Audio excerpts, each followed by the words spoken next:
Hey guys, and welcome to season 3 of the Us People podcast. I'm your host Savia, and in this season I get to make my guests laugh, cry, and even make them think about life a little differently with the questions I fire over to them, which digs into their lives and professions a little differently. We even had a chance to change up the intro, giving you a fresh, new sound. I look forward to sharing season 3 of the Us People podcast with you. Let's go. Hello, everyone. My name is Miriam Subirana. I am author of the book, The Joy of Caring, Transforming Difficulties into Possibilities. And I have the honor and the pleasure to have a conversation with Savia in the Us People podcast. Hey guys, and welcome to another episode of the Us People podcast. I'm your host Savia, and today I'm humbled to have Miriam here with me. Miriam is the author of The Joy of Caring. She's also a painter and a coach. Miriam, thank you so much, and I'm so humbled and honored to have you on the Us People podcast. How are you? I'm really happy to be able to share with you and to meet everyone through this podcast. Sorry, and it's gonna be a pleasure to share about the joy of caring and about anything that comes up during this conversation. I love that. So, Miriam, I have my first question, and I'm really intrigued to know more about you and your life. So could you tell us, the listeners, how was it growing up for you? What was life like where you were brought up? And how did that influence you to be the person who you are today? That's a very deep question. So I grew up in many countries. So I was born in Barcelona, and when I was 15 days old, so not even a month, I was taken to United States, where my father had a job in an institute in Houston, and in the US, and then after a year, we came back to Barcelona. And then when I was 2.5, I was taken to Israel, to a kibbutz, where also my father was working. And so my childhood was spent in different countries, and sometimes my parents were abroad and I was with my grandparents in a village near Barcelona, near Girona, actually, in Catalonia, in Spain. And so I was brought up in an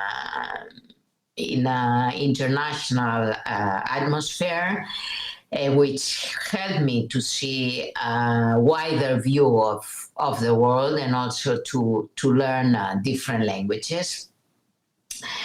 And my parents were and are Christian, and so that was also an influence. And I started searching since I was a child. I was always told that my grandfather was a great person, and he died when I was 3 years old. And so I grew up thinking I want to meet him. And if he's in the heavens, I want to know where the heavens are about and who is God. And so I started searching, and then went into different yoga and meditation groups, Indian groups, also some Christian groups. And then I became part of an organization in India, which helped me understand a lot about Indian culture and about meditation and about living with other people that are from other cultures, other backgrounds. That made my heart grow, and my capacity to tolerate, to love, to listen, and to be with others grow. And after some time of being part of this organization, sometime means 27 years, and then I went back to my Christian roots because I met a master called Frank Jalix, who is a leader, well, I don't know if the word is leader, but he started the contemplative meditation movement, which combines the Ramana Maharshi teachings, which are the teachings on oneness, and the Christian teachings, and it combined like finding all the points in common. And for me, it was like arriving home because I had a Christian background and I knew a lot about India and having lived in India and having participated in conferences and organizing projects there. And this was like combining both into a space of contemplative meditation that takes you to an understanding of what unites us and of oneness. So that I would say in terms of my spiritual development. And another thing is that around 20 years ago, I knew about Perspective Inquiry by meeting David Cooperrider, the founder and promoter of Perspective Inquiry. And I became very passionate about Perspective Inquiry. So I started teaching and practicing a Perspective Inquiry. And finally, I created the Institute of Dialogue and Appreciative Inquiry to promote the vision of appreciativity and of appreciative inquiry into the Spanish-speaking world. Yes. And so I wrote a book on appreciative inquiry, another book on appreciative inquiry coaching. So this is, very essential. And I've given lectures all over the world, and people were asking me, do you have this written? So finally, I wrote a book, and then it became a bestseller, and then I wrote another one, and another one, and another one. And so I've published 14 books. They are translated in many languages, so I feel very fortunate to be able to share these experiences in life through writing and also through painting. Yes, I love that. One thing I would love to ask you, and I always ask my guests this question, is that you've had such a beautiful success story, regardless of the pain or the tribulations that you've been through. But could you tell me, when you wake up and you look in the mirror, who do you see? What does your reflection say to you when you look in the mirror? What does your emotions say when you're looking back at yourself? Well, one is that I've gone through a lot, and yet there is a spirit of youth within me. I love that. So I see myself getting old, but at the same time, I connect the wisdom with the innocence of the original quest, I would say. See, I love that. See, all the things you say are so lovely to hear. So my next question for you is, could you talk to me about what unconditional love means to you? Because I know we have the joy of caring, but I know caring and love, obviously, they intertwine with each other. But just from your perspective, I would love to know what you feel about what unconditional love is and how people should resonate with unconditional love. I would answer in different ways. One is that in the book, Joy of Caring, I end the book by talking on compassion. Yes. And I think compassion is the highest and the widest way of loving. And not only I talk of compassion, but I share different quotes of philosophers that share on compassion. And so compassion in the Buddhistic way is is the highest level of love that we can feel. because it involves understanding, it involves listening, it involves embracing, it involves respecting the other where he or she is at. And I think that is one of the aspects of unconditional love, that you get to a point in which you are patient with the other and you respect the other and you allow the other to be who or she is without wanting to always change them. Yes. No, that makes sense to me.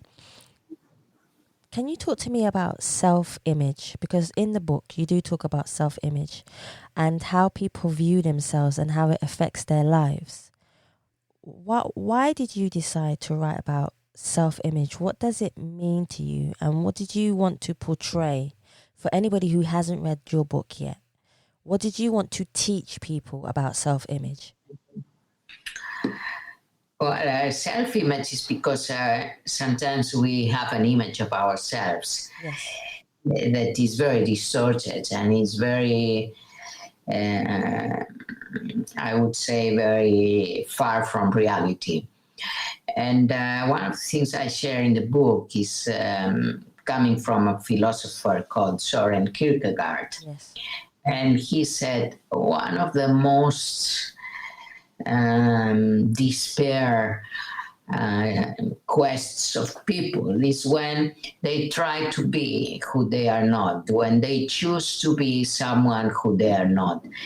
And they choose to be someone who they are not because they are not clear about their self-image, or they have a self-image which is distorted and they want to be like someone else. They want to be like they are told they should be.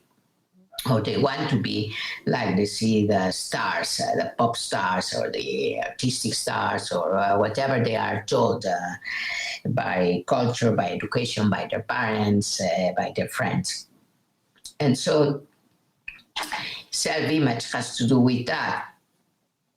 And I share in the book to cross the different facades or the different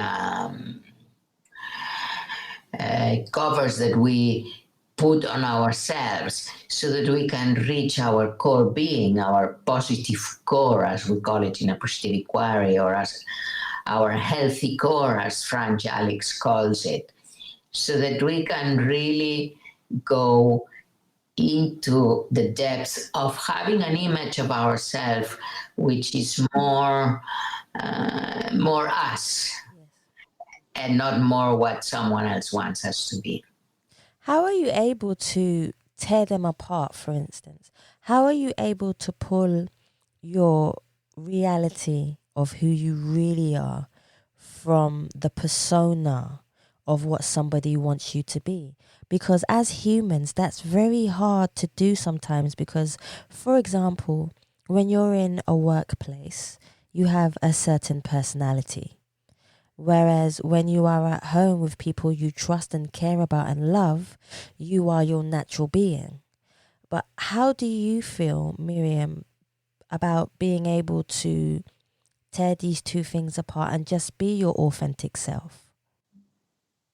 I think this is a very good question because I think you should be your authentic self at work and in public and in private.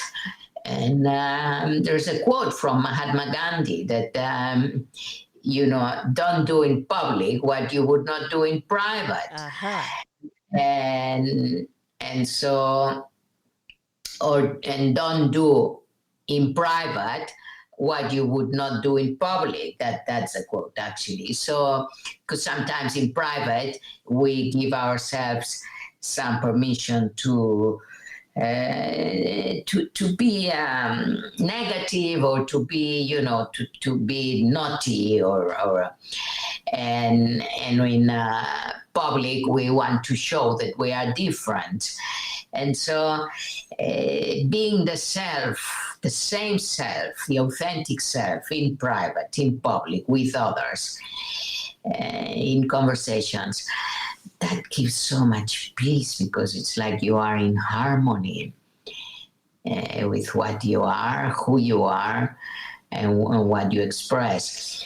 And so in this removing your persona, you have to care for, well, you have to, that's my advice, that we care for what we think. So care for the mind, care for the heart, what we feel, and care for our soul, together with caring for the body. And who creates your thoughts? Yes. You are the creator of your thoughts. Who creates your feelings? You are the creator of your feelings. So take care of that sacred space of the mind, of the thoughts. And sometimes we don't care so much, and we allow whatever happens outside to influence us in a way that we react negatively. Yes. And that sucks our energy away. We need vitality more than ever now. We need to be connected with who we are, with our real being, with our positive core, with the core of the core, which is full of love, of compassion, of joy, of peace, and allow that to flow through us so that we are more authentic. We are fully authentic. See, there's also, I know we're talking about the book, but I can't help but see your beautiful paintings behind you. And even before we began recording, I was talking about your paintings behind you and how, where does your inspiration come from to paint so colorful, to create so artistically, to create with love and compassion, like you talk about in your book? Where does this come from? It comes from a choice and a decision I took many years ago. When I was studying fine arts at the University of Barcelona, at one point I was painting with a lot of aggressiveness, and I was like allowing myself to let go through the painting of all my anxieties, all my anger. And then at one point I thought, is this what I want to give to the world? Yeah. Is this my contribution to the world? Am I using art just for my self-expression? Or do I want to reach others by sharing the best there is and the best of the being? So then I started allowing myself to let go of whatever anger I had at that time through writing in my notebook, but really focusing on what gives me life, what gives me hope. And I started connecting with the presence of, I would say, the presence of the divine, the presence of the life, the presence of beauty, and connecting with that and allowing that to flow through me. It became a way of sharing with others through that space of energy and life and vitality. See, I love that. I can feel it even now when you're talking to me. I can just feel the energy flowing. It's such a beautiful feeling to be able to have that. So, do you regard yourself, Miriam, to be more spiritual, or would you say more religious, or do you combine the two together to help you evolve and resonate to a higher level? I would use the word spiritual, which is more universal, but I like the origin of the word religion in Latin is religare, which means reunite. And I think that at the core of all religions is this reuniting with the real self, with God, and with others, with community, and with the world. And so I consider myself that, I am becoming more and more aware of that unity, that oneness, I would say, the oneness that is life and connects us, which doesn't mean oneness that we disappear, but that each one has his or her own singularity. Yes. So it's like when you hear an orchestra playing music, and the violin and the piano and the trumpet and the violoncello and the flute. So they're all playing and creating a beautiful melody, which is a oneness melody, but each instrument and each person remains unique. Yes, that's true. They complement each other. Yes. So Yeah.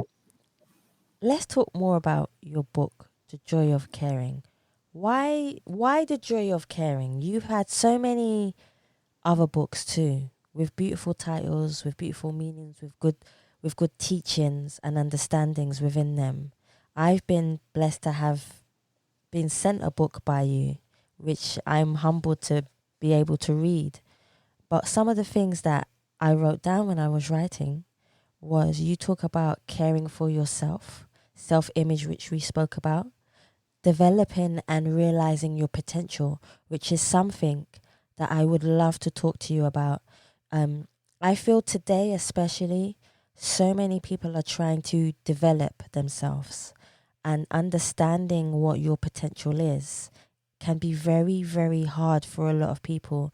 We all have potential to be somebody great, but it's finding the confidence within us to be able to find that greatness and become who we want to be. But from your advice, what would you say to people about finding your, realizing and discovering your potential to be the person that you want to be? I think this is essential that if, let's say, a person is a seed, let's say an oak, how do you say, not an oak, I don't remember the word in English, sorry, but you are a seed of a tree. And so the seed is meant to become the tree.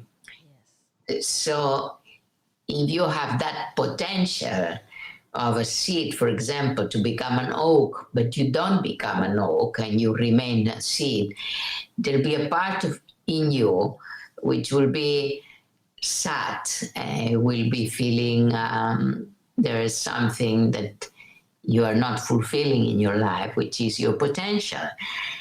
And so I connect the joy of caring with unleashing your creativity, your creative self. Yes. Connect with your creative self. Be who you really are and dare to be that. And allow yourself to sing, to play, to write, to paint, to draw, and to dance. Just be creative. And when you allow that creativity to flow through you, then your creative self emerges and flourishes. Yeah. And that is a way of really caring for the self and for others, because you are caring to nurture, to give water, to give what your creative self needs to open up and to flourish together with others. Ah, see, and that's where opportunity arises. See, as there was something I was looking down while you was talking, and it says we focus on what works and makes it grow. Center ourselves on giving us life and meaning to our own being and doing. And I think that resonates exactly with what you were just saying to me just now. You also talk about being oneself, being yourself, being in your body. I wanted to understand more of being in your body. I haven't really.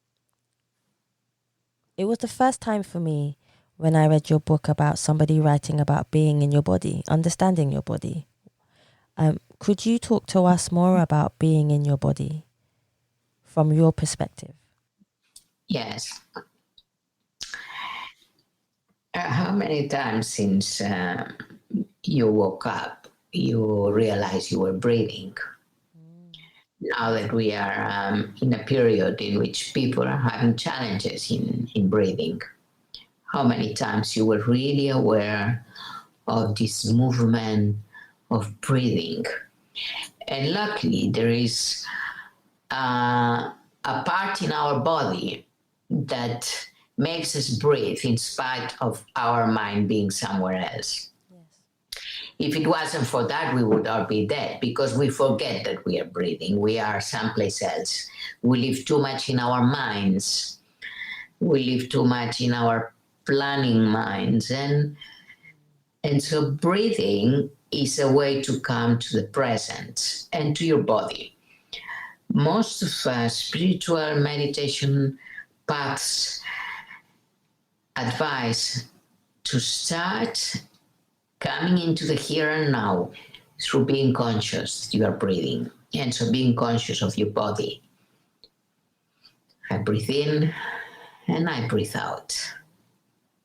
I breathe in and I breathe out. And then I start being aware of the tensions in my body, of the posture, how am I sitting, how am I walking, how am I expressing myself through the body. The body is like the resonance box that tells us what's happening in our emotional being and mental being. So if you have a lot of stress, the body manifests that stress. And maybe you are not so aware that you are so stressed, but listening to the body, then you realize, wow, this I should stop because this is too much. And sometimes the body itself stops you from running so much and brings you to the present. So being in the body means being aware that the body is like the temple of your being. Yes. And so you should care for it. Yes, I totally agree with that. In the beginning of your book, you talk about transforming difficulties into possibilities. Why did you take, out of your whole book that has so much information inside it, why did you take those two lines and decide to put transforming difficulties into possibilities? What was it that made you decide, I'm going to put this in the front cover that will make people want to read this and it will resonate with them? Well, this is always a difficult question. What do you put in the cover? Because nowadays there are so many books that how do you choose which book you want to read?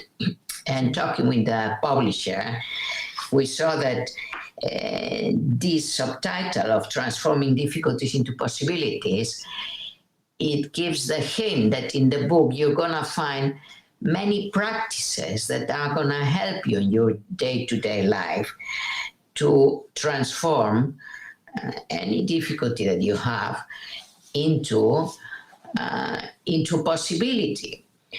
And so there's a whole chapter on that in which I share different difficulties and how to transform that into a possibility. And also in the book, I give a list of practices to really go into the joy of caring. For example, if you go into page 19, caring for ourselves requires us to stop pursuing the I have to. I have to do this, I have to do that, I have to go here, I have to go there.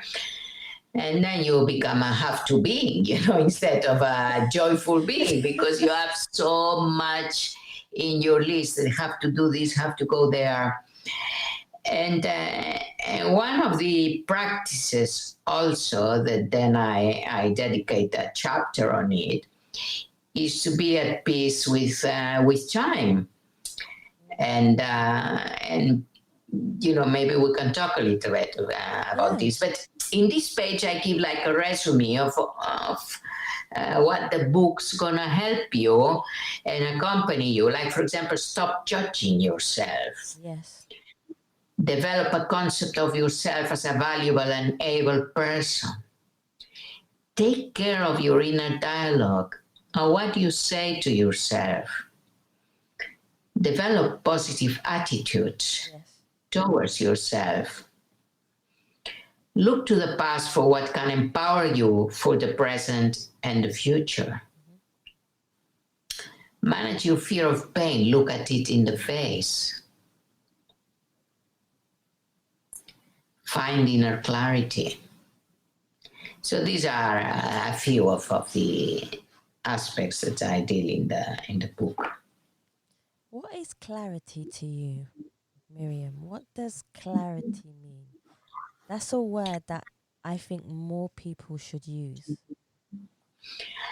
Well, I think, first of all, I think that if one is confused, it's good. It's not that we never should be confused. I think confusion helps you enter into a space in which you are open to many possibilities. If you have clarity that this is my path, then you are not open to other paths. Yes. So I think I wanted to clarify that. And then clarity means being clear of negative thoughts, of destructive thoughts, of noise.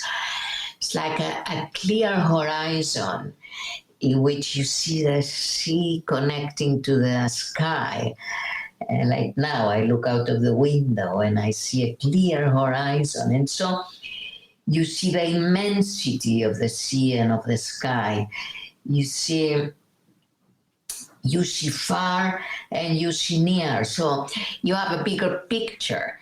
So clarity helps you in three things, in having a bigger picture, at the same time in going to your inner cave and realize what you're going through.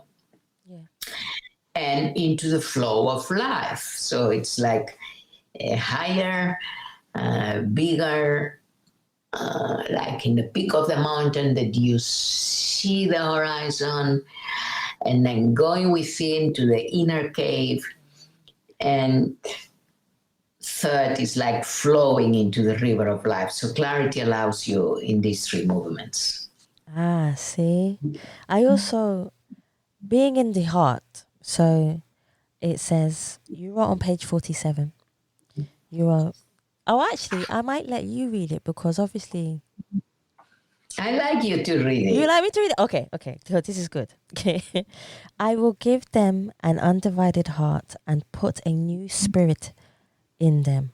I will remove from them their heart of stone and give them a heart of flesh, if that's correct. Yes. I really love that. Yes, this comes from the Bible. And actually, what it says is that sometimes we have a heart of stone that we don't feel really. And the heart of flesh, it means we are vulnerable, we are human, we are here and now. And from that heart, we can really understand and live our lives from a space of spirit, of love, of connectedness. It's amazing what every time because when I was walking to work, I was reading your book. When I was at work, I was reading the book, and it resonated with me in so many ways. And I hope that when other people are reading it, it resonates with them in so many ways, because we all have different visions. We all have different passions in life that guide us to and from places to make us evolve to be the people who we are today. We were talking about time, and I would love for you to elaborate more about talking about time. I found out that many people are stressed because of their relationship with time.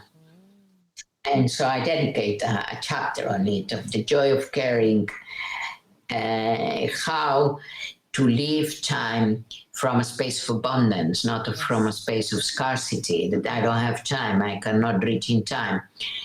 How can you make a plan for your day in which you include spaces of nothingness so that whatever wants to emerge emerges, so whatever interruption comes in, you can handle it. Whatever phone call you receive, you don't have to answer in stress because you are so busy and it's like an interruption. So it's a way of letting yourself be and live time from a space of joy. Yes.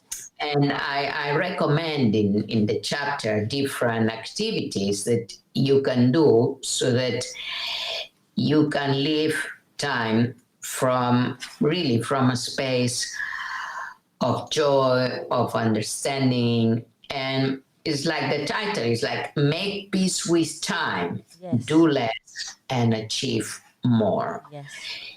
So don't struggle against time, but give yourself permission to not always be hyper responsible. I have to do this, I have to do this, and with your schedules weighed down with obligations.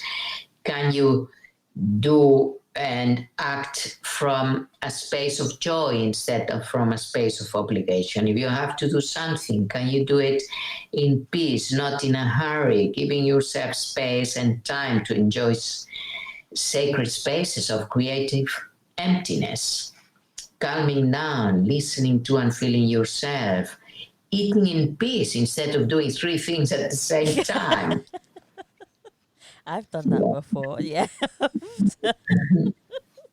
I think we've all done that at some point where it's time to eat and then we think of something and then we say we have to do it. But it's Right. and that's why when you say take care of yourself means to keep periods of time free.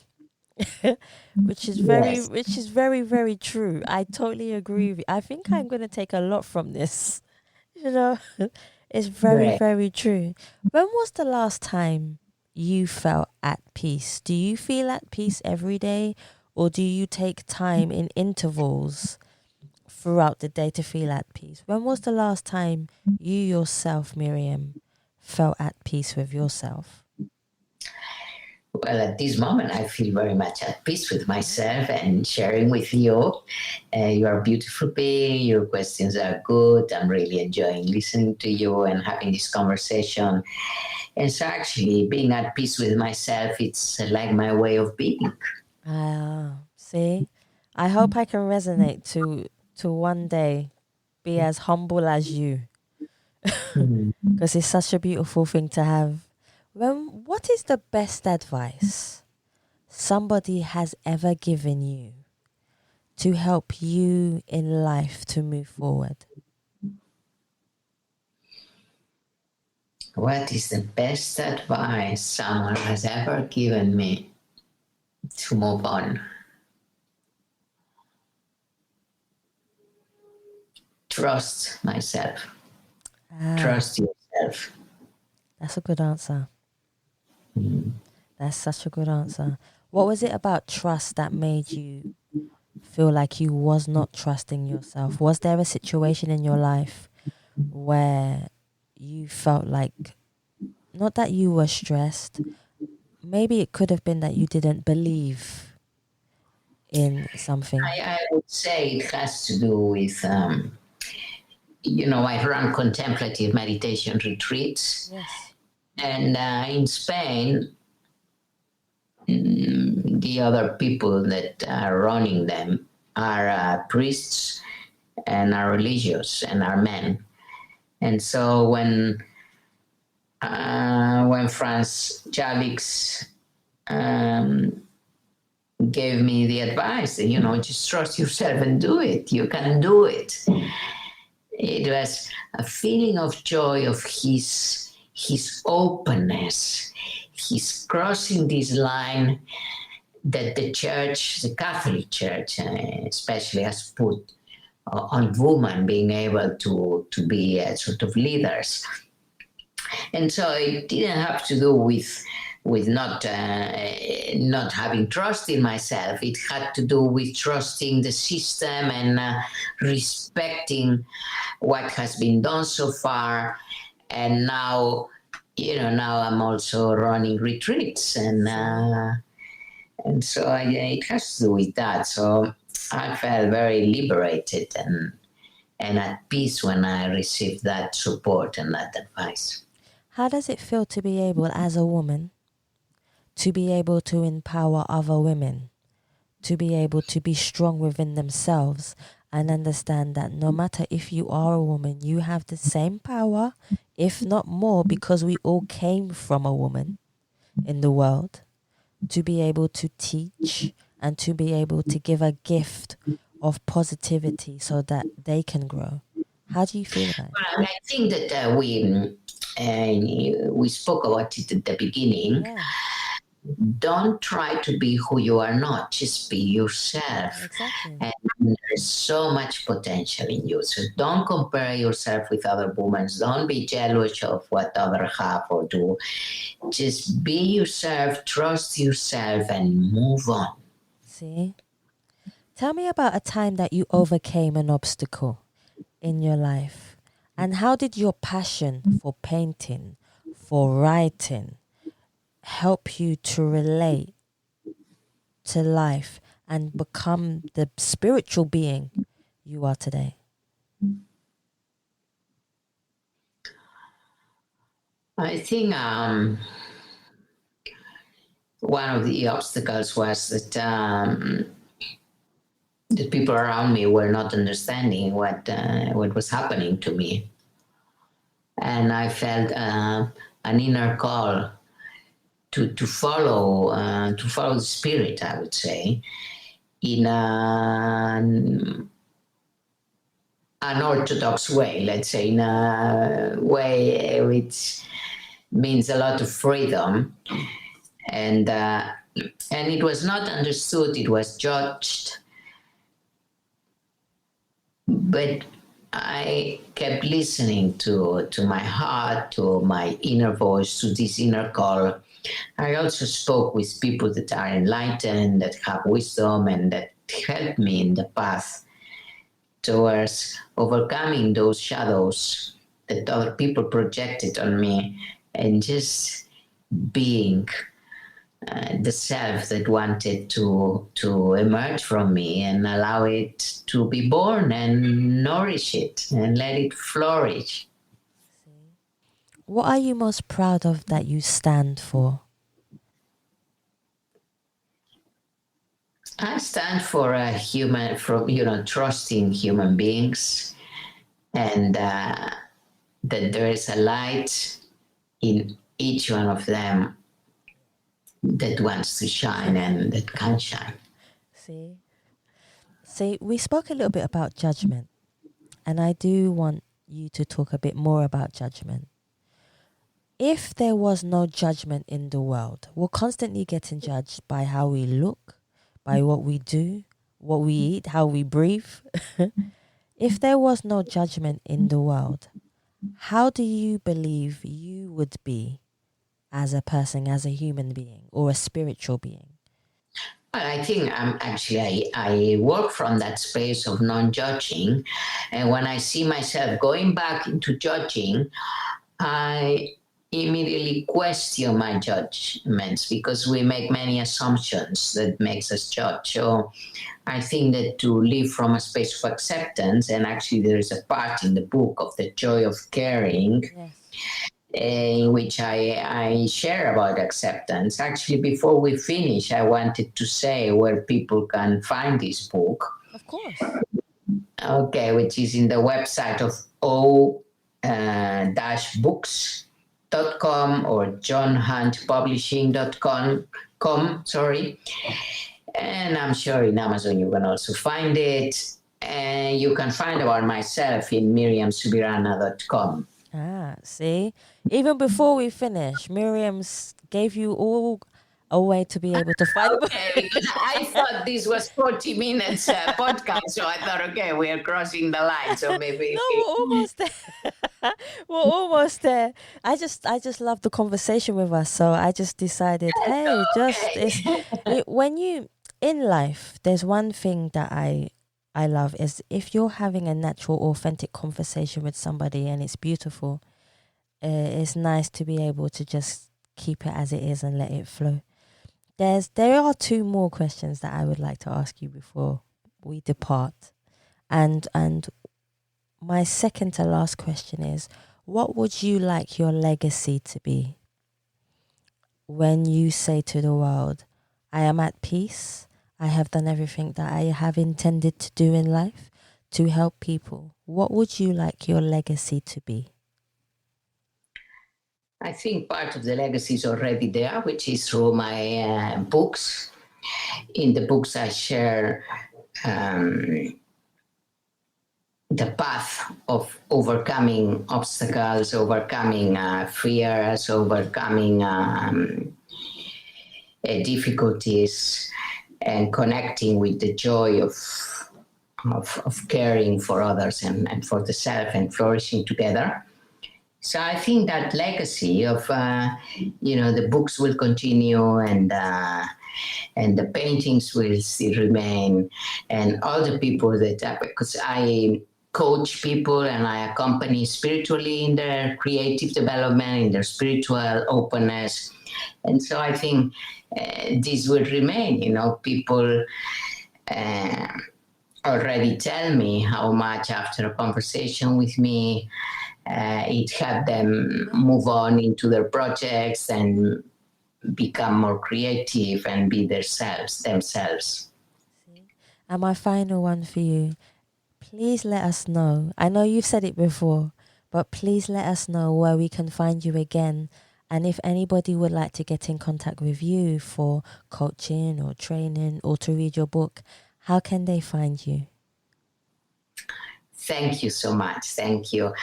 One is through my website, miriamsubirana.com. Miriam, MiriamSubirana, miriamsubirana.com. The website is in Spanish and also in English. And through there, you can connect with me. Also, of course, through mail, info@miriamsubirana.com. And then I am in Instagram, in Twitter, at Miriam Subirana. But actually in Facebook, my page is Subirana Miriam, at Subirana Miriam in LinkedIn. So I'm available. I would love to have conversations with all of you, and thank you so much for this beautiful conversation. You are great. Oh, thank you so much, Miriam. I'm humbled to have you on the show. It's been such a beautiful pleasure. Thank you so much. Thank you. Thank you. Thank you. Guys, thank you so much for listening to the As People podcast. And please remember, you can subscribe to Spotify, iTunes, Google Play, and any other platform that you prefer listening to. Please also follow us on Facebook, Instagram, and Twitter. And you can also donate to the As People podcast by simply going to the Savia Rocks website or just typing in paypal.me/Us People podcast. Thank you so much for listening. Stay happy, stay positive, and as always, please continue to be kind to one another. Time to let it go. Now's my time to let it go. Now is the time for me to focus. Stop all that playing hocus pocus. Stop doing it yourself. You need a little help. This time I want to see you shining. I think you need so nice. Thank you. Hola. Good. Thank you so much. You take care, okay? Bye. Bye-bye.